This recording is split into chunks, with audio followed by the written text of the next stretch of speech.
प्राचीन भारत के अंतिम हिंदू सम्राट के रूप में सम्राट हर्षवर्धन का नाम लिया जाता है, जिन्होंने 606 से 647 ईस्वी तक शासन किया था और उन्होंने एक विशाल भारत में राज किया था। लेकिन उस दौरान अब और कोई साम्राज्य ऐसा नहीं था जो अपने आप को साम्राज्य के रूप में स्थापित कर पाया। लेकिन एक राज्य था जिसको साम्राज्य का दर्जा दिया जा सकता है, और वो था पूर्वी गंग या गंगा राजवंश, जिसने ओडिशा के क्षेत्र से शासन स्थापित किया था और इसे इतिहास में कहा जाए तो पांचवें साम्राज्य के रूप में इंगित किया जा सकता है। पूर्वी गंग वंश एक बड़ा मध्ययुगीन भारतीय हिंदू राजवंश था, जिसने लगभग 5वीं शताब्दी के आरंभ से ही राज्य प्रारंभ किया था और कलिंग पर शासन किया। पूर्वी गंगों ने समय के साथ साथ 3 अलग अलग चरणों में उड़ीसा के आधुनिक क्षेत्र में अधिकांश हिस्से पर शासन किया था। इन्हें प्रारंभिक पूर्वी गंग, शाही पूर्वी गंग और खेमुड़ी गंग आदि के रूप में जाना जाता है। उन्हें पश्चिमी गंगों से अलग करने के लिए ही पूर्वी गंग के रूप में कहा गया, जिन्होंने कर्नाटक पर शासन किया था। इनका राज्य था वो चोलों के समकक्ष माना जा सकता है। हालांकि ये राज्य गुप्त काल के शासन के बराबर नहीं था, लेकिन फिर भी इन्होंने एक विशाल राज्य स्थापित करने में कामयाबी प्राप्त की थी। गंग वंश के प्रमुख शासकों के रूप में राजा इंद्रवर्मा प्रथम तथा अनंत वर्मन चौथ गंग का नाम लिया जा सकता है। विश्व प्रसिद्ध पुरी के जगन्नाथ मंदिर और ओडिशा में स्थित कोणार्क सूर्य मंदिर है, वो इन्हीं गंग वंश के शासकों की ही देन माने गए हैं। इस प्रकार ये गंग वंश का साम्राज्य भी एक विशाल साम्राज्य था, लेकिन इनको भी कालांतर में मुस्लिम आक्रमणकारियों के आक्रमणों का सामना करना पड़ा था। देखो, इसी दौरान के अंदर 8वीं शताब्दी के प्रारंभिक वर्षों के अंदर कन्नौज है, उसको लेकर एक संघर्ष इतिहास में छिड़ गया और ये संघर्ष त्रिपक्षीय संघर्ष के नाम से जाना गया। और इसी संघर्ष में एक पक्ष था पाल वंश, जिसे अगले साम्राज्य यानी छठे साम्राज्य का दर्जा दिया जा सकता है। दरअसल हर्ष के शासनकाल के दौरान कन्नौज है वो सत्ता, राजनीति, व्यापार, वाणिज्य, विद्या आदि का केंद्र बनता जा रहा था और उसी कन्नौज पर राज्य प्राप्त करने के लिए, अपना आधिपत्य प्राप्त करने के लिए 3 शक्तियां संघर्षरत हुई और वो संघर्ष कमोबेश लगभग 200 सालों तक चलता रहा था। इस संघर्ष में लड़ने वाली पाल शक्ति के साथ अन्य 2 शक्तियां थी, प्रतिहार और राष्ट्रकूट। देखिए, पाल वंश की स्थापना लगभग 750 ईस्वी से 770 ईस्वी के मध्य शासन करने वाले गोपाल के द्वारा की गई थी। गोपाल के पश्चात धर्मपाल ने 770 ईस्वी में सत्ता प्राप्त की और उसी के समय कन्नौज को लेकर त्रिपक्षीय संघर्ष शुरू हुआ था। इसी समय प्रतिहारों का राज्य भी स्थापित हो चुका था। हरिश्चंद्र है वो प्रतिहारों का मूल पुरुष था, लेकिन नागभट्ट प्रथम, जिसका समय 730 से 756 ईस्वी के मध्य माना जाता है, वो प्रतिहार वंश का प्रथम महत्वपूर्ण शासक था। उसके बाद के शासकों के अंदर प्रतिहार शासक वत्सराज हुआ और वत्सराज वो प्रतिहार शासक था जिसके समय त्रिपक्षीय संघर्ष शुरू हुआ था। इसी प्रकार दक्षिण के अंदर राष्ट्रकूट वंश स्थापित हुआ था, जो लगभग 752 ईस्वी के अंदर दंती दुर्ग के द्वारा स्थापित किया गया था। दंती दुर्ग के बाद में शासक कृष्ण प्रथम बना और कृष्ण प्रथम वो राष्ट्रकूट शासक था जिसने एलोरा के प्रसिद्ध कैलाश मंदिर का निर्माण करवाया था और इसके बाद के शासकों में नाम लिया जाता है राष्ट्रकूट शासक ध्रुव प्रथम का। और ध्रुव प्रथम वो राष्ट्रकूट शासक था जिसने कन्नौज को लेकर हुए उत्तराधिकार संघर्ष में भाग लिया था। देखिए, दक्षिण भारत की प्रथम राष्ट्रकूट शक्ति या प्रथम शक्ति ध्रुव प्रथम ही था जिसने उत्तर भारत की तरफ प्रस्थान किया था। इस प्रकार कन्नौज को लेकर विशाल साम्राज्य के संस्थापक रहे गोपाल के धर्मपाल और प्रतिहार शासक वत्सराज और राष्ट्रकूट शासक ध्रुव के मध्य त्रिपक्षीय संघर्ष शुरू हुआ था, जो कि सत्ता के अंदर कन्नौज को प्राप्त करने के लिए हुआ था। कन्नौज को लेकर लड़े गए इस त्रिपक्षीय संघर्ष में अंतिम विजय है वो प्रतिहारों के हाथ में लगी थी।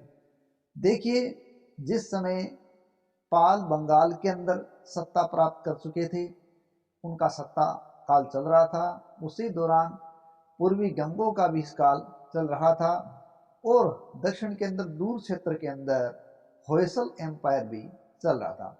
इस प्रकार पाल, पूर्वी गंग और होयसल तीनों ही साम्राज्यों को मुस्लिम आक्रमणकारियों का सामना करना पड़ा था।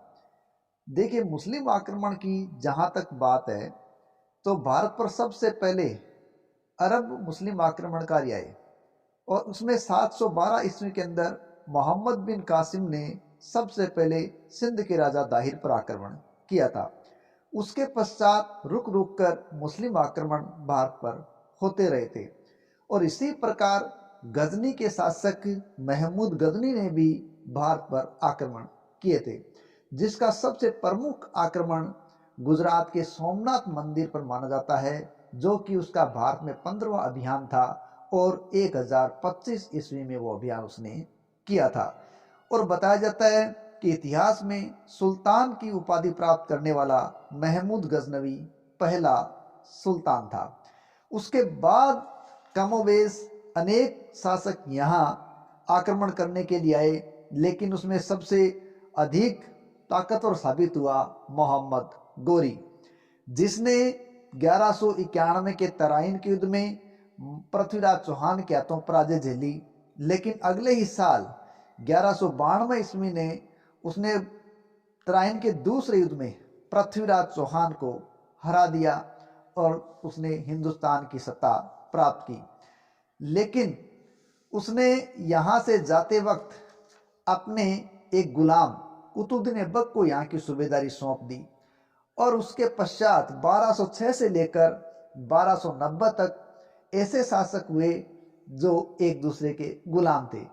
इसलिए गुलाम वंश 1206 से 1290 तक रहा, जिसमें मोहम्मद गोरी के द्वारा जिस मुस्लिम सत्ता की स्थापना की गई थी, उस मुस्लिम सत्ता को यहाँ भारत में स्थायित्व प्रदान करने का यदि श्रेय दिया जाता है तो वो शमसुद्दीन इल्तुतमिश को दिया जाता है। इल्तुतमिश के पश्चात रजिया और अन्य शासक हुए। 1265 ईस्वी में बलबन शासक बना, जिसने लगभग 1287 ईस्वी तक शासन किया। उसके पश्चात के शासकों में अंतिम शासक के रूप में क्यूमर्स था। क्यूमर्स एक छोटा बच्चा था जिसका संरक्षक बना जलालुद्दीन फिरोज खिलजी, और उसी जलालुद्दीन फिरोज खिलजी ने बच्चे क्यूमर्स की हत्या कर दी और इसी के साथ गुलाम वंश समाप्त हो गया। और 1290 ईस्वी के अंदर खिलजी क्रांति के रूप में खिलजी वंश नया वंश सत्ता में आया, जो 1290 ईस्वी में सामने आया और 1320 ईस्वी तक था। ये जो काल था जो 1206 से शुरू हुआ था, वो इतिहास में सल्तनत काल के नाम से जाना गया और सल्तनत का दौर अब शुरू हो गया, क्योंकि सुल्तान का इलाका सल्तनत।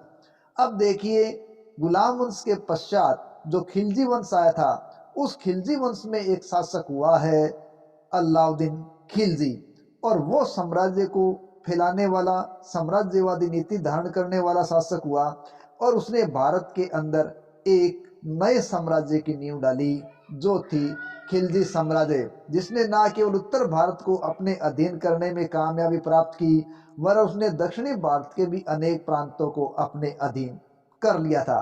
और उसका विशाल साम्राज्य वो खिलजी साम्राज्य के रूप में एक 7वें साम्राज्य के रूप में देखा जा सकता है। वो केवल साम्राज्य विस्तार के रूप में ही अग्रणी नहीं रहा, बल्कि उसके काल में वो अपने इतिहास में अपनी बाजार नियंत्रण और अपनी सैन्य सुधार की नीति के लिए भी इतिहास प्रसिद्ध रहा है। उसके प्रशासनिक सुधार बाद के कई शासकों ने अपनाए थे। इस प्रकार का शासक हुआ अलाउद्दीन खिलजी, जिसने भारत के चित्तौड़ के बड़े क्षेत्र पर आक्रमण किया था और पद्मनी की कथा से वो जोड़ा गया था। रतन सिंह और पद्मनी का जो काल है वो अलाउद्दीन खिलजी के दौर का काल है। 1303 का जो चित्तौड़ का साका है वो अलाउद्दीन खिलजी और रतन सिंह और पद्मनी के इस संघर्ष का साक्षी है। तो ये एक बड़ा साम्राज्य था जो अलाउद्दीन खिलजी के द्वारा स्थापित किया गया था। राजस्थान के इस चित्तौड़ के दुर्ग को जीतकर अलाउद्दीन खिलजी ने इसका नाम खिजराबाद रख दिया। इतिहास में जिस प्रकार बताया जाता है कि उसने पद्मिनी को प्राप्त करने के लिए यहाँ आक्रमण किया था, लेकिन वो उस काल में असफल रह गया और ये उसकी एक बड़ी हार भी मान जाती है। हालांकि अनेक इतिहासकार ये मानते हैं कि चित्तौड़ की सामरिक स्थिति अलाउद्दीन खिलजी के चित्तौड़ आक्रमण का कारण थी। अलाउद्दीन खिलजी के दक्षिणी अभियानों की बात करें तो अलाउद्दीन खिलजी ही वो प्रथम सुल्तान था जिसने दक्षिणी भारत पर विजय प्राप्त की थी।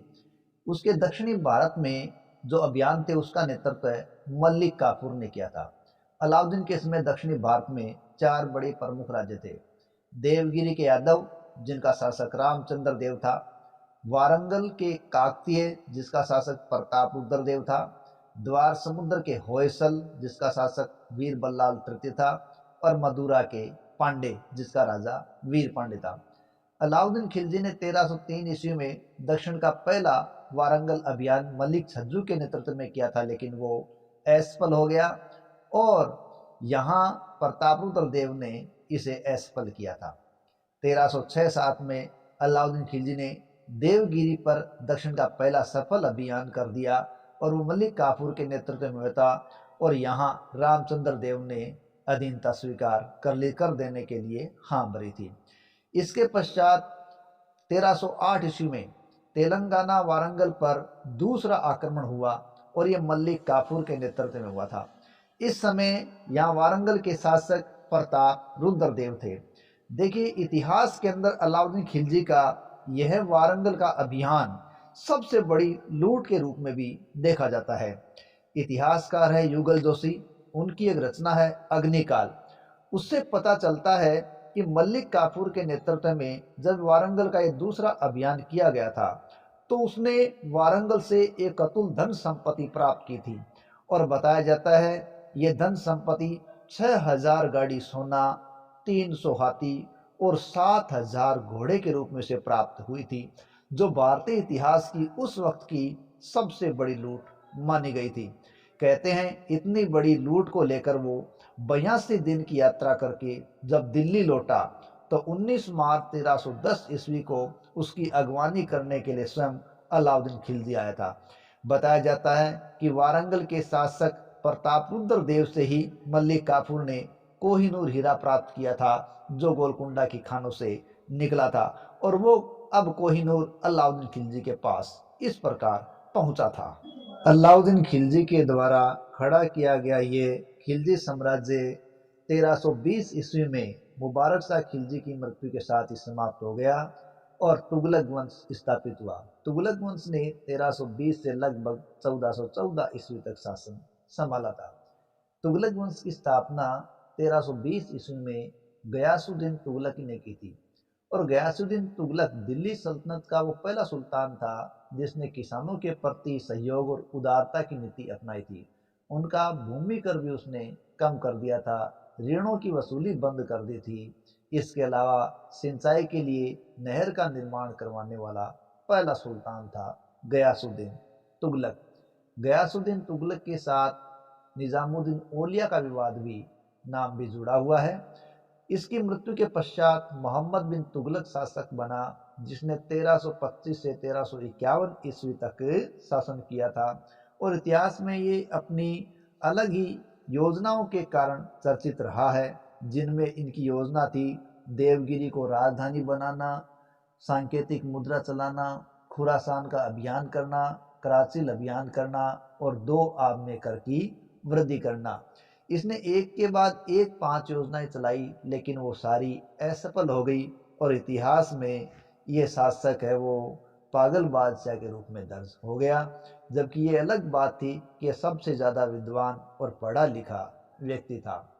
इस प्रकार इसके समय की एक बड़ी विशेष बात है कि इब्न बतूता है वो इसके दरबार में आया था। मोहम्मद बिन तुगलक के पश्चात फिरोज शाह तुगलक ने सत्ता प्राप्त की, जो 1351 से 1388 ईस्वी तक रहा था। फिरोज तुगलक के दौरान ही वो शासन काल था जब पूर्वी गंग साम्राज्य के एक और चोट होनी थी। दरअसल जिस पूर्वी गंग साम्राज्य को हमने देखा था, वो साम्राज्य अब किसकी आंख में खटका था? फिरोज शाह तुगलक की आंख में खटका था, और उसने उड़ीसा पर आक्रमण किया और जगन्नाथ मंदिर को हानि पहुंचाई। कांगड़ा के ज्वालामुखी मंदिर को भी उसने नष्ट किया था। कहते हैं कि उसने गंग वंश को बड़ी क्षति पहुंचाई थी। फिरोज तुगलक ही सल्तनत काल का वह शासक था जिसने ब्राह्मणों पर भी जजिया कर लगाया था। इसके अलावा इसने अनेक नगर जैसे हिसार, फिरोजाबाद, जौनपुर, फतेहाबाद आदि की स्थापना की थी। फिरोज शाह के काल में नहरों का सर्वाधिक विकास हुआ था। उसने 5 बड़ी नहरों का निर्माण करवाया था। फिरोज शाह ने फलों के 1200 बाग लगवाए थे। फिरोज शाह तुगलक को गुलाम बहुत पसंद थे। उसके दरबार में 1,80,000 गुलाम थे और गुलामों का एक अलग से विभाग था, दीवाने बंदगान। इसके अलावा उसने अनाथ, विधवा, मुस्लिम महिलाओं की देखभाल के लिए, सहायता के लिए दीवाने खैरात नाम से एक नया विभाग भी खड़ा कर रखा था। एलियट और एल्फिंस्टन ने फिरोज को सल्तनत युग का अकबर कहा है। फिरोज ने अपनी आत्मकथा लिखी है जिसका नाम फुतुहाते फिरोज शाही है। फिरोज तुगलक 2 अशोक स्तंभों को दिल्ली लाया था, एक अंबाला जिले के टोपरा नामक स्थान से और दूसरा मेरठ से लाया था। तुगलक वंश के अंतिम शासक के रूप में देखें तो नासिरुद्दीन महमूद था। देखिए, फिरोज शाह के पश्चात उसका पोता तुगलक शाह गयासुद्दीन तुगलक द्वितीय गद्दी के बाद बैठा था। उसके बाद अबू बकर, मोहम्मद शाह, अलाउद्दीन सिकंदर शाह गद्दी पर बैठे थे। लेकिन अंतिम शासक नासिरुद्दीन महमूद था और महमूद के काल में ही 1398 ईस्वी में तैमूर ने भारत पर आक्रमण किया था। तैमूर के बारे में कहा जाता है कि वो आंधी की तरह आया और तूफान की तरह गया था। तैमूर का आक्रमण न केवल तुगलक वंश के लिए बल्कि संपूर्ण दिल्ली के लिए ही बहुत भयंकर साबित हुआ और उसने दिल्ली में एक भयंकर कत्ले आम मचाया था। और उसके बाद तो तुगलक साम्राज्य छिन्न भिन्न होकर बिखर गया था। इस प्रकार जब ये तुगलक वंश समाप्त हुआ तो 1414 ईस्वी के अंदर सैयद वंश स्थापित हुआ था, जिसने लगभग 1451 ईस्वी तक शासन संभाला था। लेकिन इस सैयद वंश को जल्दी ही एक अन्य वंश लोधी वंश ने समाप्त कर दिया और लोधी वंश 1451 में बहलोल लोधी के द्वारा स्थापित किया गया था, जो 1526 ईस्वी तक रहा था। लोधी वंश का पहला शासक बहलोल लोधी था। उसके पश्चात सिकंदर लोधी इस वंश का महत्वपूर्ण शासक हुआ था, जो इतिहास में गुलरुखी के नाम से कविताएं लिखने के लिए भी प्रसिद्ध था। साथ ही साथ 1504 ईस्वी के अंदर आगरा की स्थापना करने में भी सिकंदर लोधी का विशेष योगदान माना गया है। उसे आगरा का संस्थापक भी माना गया है। सिकंदर लोधी के पश्चात इब्राहिम लोधी 1517 ईस्वी में दिल्ली की गद्दी पर बैठता है और वो लोधी वंश का अंतिम शासक होने के साथ साथ 1206 में स्थापित सल्तनत का अंतिम शासक था। इब्राहिम लोधी ने 1517-18 में मेवाड़ के महाराणा सांगा से खातोली, बाड़ी, धौलपुर के संघर्ष किए थे और वो हार चुका था। तत्पश्चात उसका सामना बाबर से हुआ। पानीपत का पहला युद्ध 21 अप्रैल 1526 में हुआ था और ये पहला युद्ध था जिसके अंदर कोई सल्तनत का शासक युद्ध के मैदान में ही मारा गया था। पानीपत के 21 अप्रैल 1526 ईस्वी के इस संघर्ष में बाबर, जो कि मुगल था, उसने यहाँ तोप, गोला बारूद का इस्तेमाल किया था और इब्राहिम लोधी को मैदान में ही मार दिया था। और इसी के साथ 1526 ईस्वी में सल्तनत का साम्राज्य हमेशा के लिए समाप्त हो गया और भारत में एक नए साम्राज्य की नींव पड़ गई। और वो नया साम्राज्य अब आया था, वो था मुगल साम्राज्य, जिसके संस्थापक के रूप में मोहम्मद जहीरुद्दीन बाबर एक शासक के रूप में उभरा था। और उसके बाद इसने हिंदुस्तान के अंदर 1707 ईस्वी तक शासन किया था। आगे की कड़ी में इसी मुगल साम्राज्य से साम्राज्यों की बात देखेंगे। तब तक के लिए जय हिंद, जय भारत। जुड़े रहिए हमारे से।